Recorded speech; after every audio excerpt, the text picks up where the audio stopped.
Hey, so, I wanted to do this thing called, it's like not a series, but a thing that I kind of wanted to do. So, as you know, this game takes a long time to grind and get levels and all that stuff and resources, unless you're fucking, spending money on stuff, but, yeah.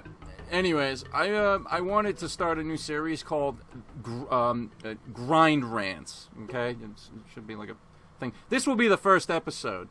Oh, and also, moving forward, I've decided, because I have, no self-confidence in myself, and I hate my name, so just call me Lone. Yes, that's right, I said Lone, with an L. L-O-N-E. Because I'm always by myself. Yeah, anyway, so, I wanted to tell you a story. It's kind of been, in my skull for a while, and I wanted to tell you it, but I just didn't know how to, but... Let's go. So anyways, this is going to be a long one, so get some snacks, some cookies, and a friend to hold, because you're going to need it. So anyways, I live in Boston, not going to specify where, but I live in Boston, and Boston's usually not the kind of place that you want to explore at night, if you catch my meaning. It's kind of dangerous, a lot of sketchy people, but some places, like some neighborhoods, are safe, like even at 2, 3 in the morning. And, because I'm an antisocial weirdo, as I stated at the beginning of the video, kind of, sort of, I don't really go out, at a reasonable time. I usually, sometimes I'll just go out, listen to music, just walk around my neighborhood at like 2:30 in the morning, sometimes go for a run, I don't know. But there's this gas station down my street, and, I was just like, it's nice, it's May, it's getting nice out, it's nice and humid, nice and warm, put on some shorts, put on a t-shirt, let's go.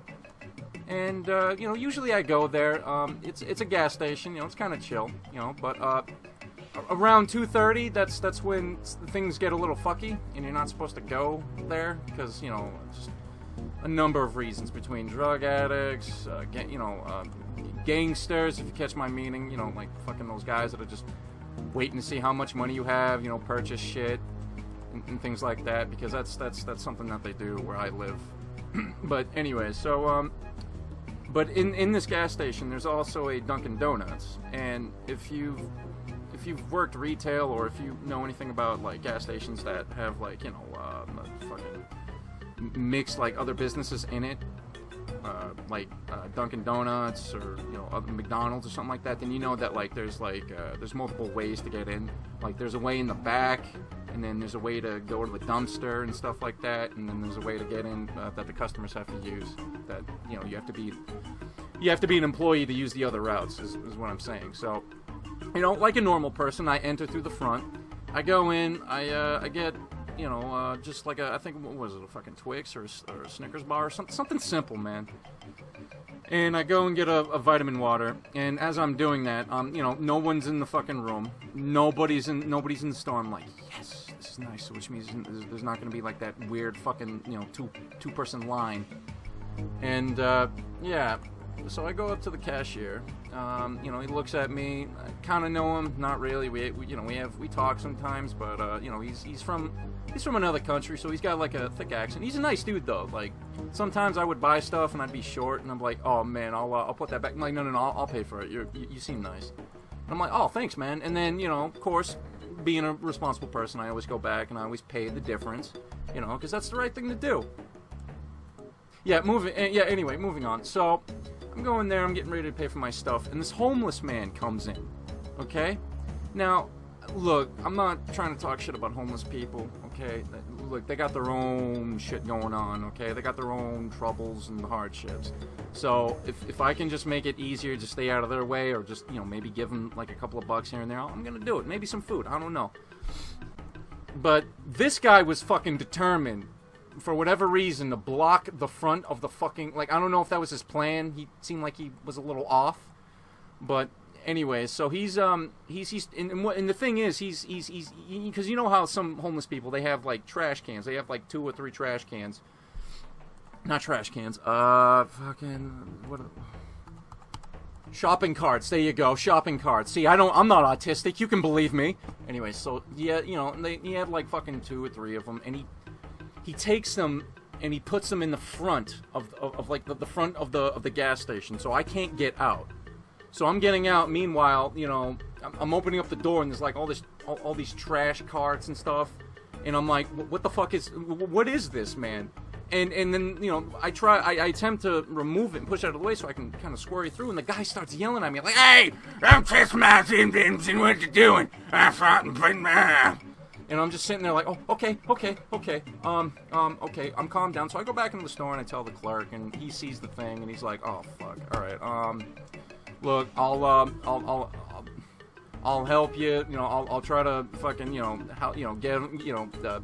basically remove all the trash and the, you know, the carts and all that stuff, and, you know, you can go on your way. And then, well, the guy was determined to defend that fucking wall of trash, okay? And that's what it was, realistically. And, you know, meanwhile, the clerk and the fucking homeless man are having their own fucking, like, World War event going on. And I'm just like, bro, I just want to go home. Is there like a roof entrance I can use? And the guy's like, no, just go into the back of the Dunkin' Donuts, because there's a back entrance that leads to the dumpsters. You just go out that way. And I'm like, okay. Neglected to fucking tell me that there was a Dunkin' Donuts employee in the back listening to music, prepping like the food and all that stuff, like the donuts and frozen shit. And then, because that's what they do, like at 2 in the morning, he throws out all the stuff that didn't sell the previous day, and basically refreshes it. So yeah, he's doing that thing. I show up. I look like a very suspicious character. You know, I got long hair. I look like Jesus on that has a meth problem. I'm not saying Jesus is a bad guy. Never met him. Seems like a decent folk. Anyways, so I go back there. He sees me, and Boston. That's the thing about Boston that a lot of people don't understand, that they're and I'm not, once again, not trying to come off as that guy, but we do have a lot of illegals that come here, and that they are kind of taken advantage of because they get paid less, you know, pennies on the dollar to do shitty jobs that, you know, normal Americans can't do.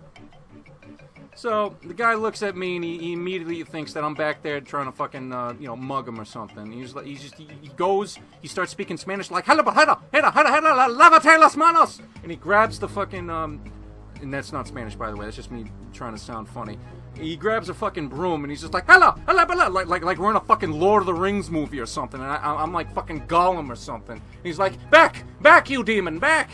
And, you know, he pushes me out, and you know, the other guy and the homeless guy are fucking, you know, the clerk and the homeless guy are fucking fighting. Meanwhile, I'm over here getting fucking, you know, have my own freaking hardships, have my own fucking battle going on, fucking gray wolf, shit, dumb stuff.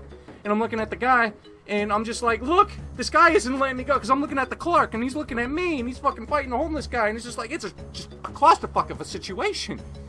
So, but eventually, the Spanish guy kind of got the hint. He's like, oh, okay. So he let me out, and he was very nice. He's like, no, I'm so he tried to speak Spanish, and I'm sitting there, I'm like, no, dude, it's okay, just, I'm sorry, because I apologized to him. I'm sorry, I should have told you, you know, what was going on, and that fucking World War III is starting outside, but what are you gonna do, man?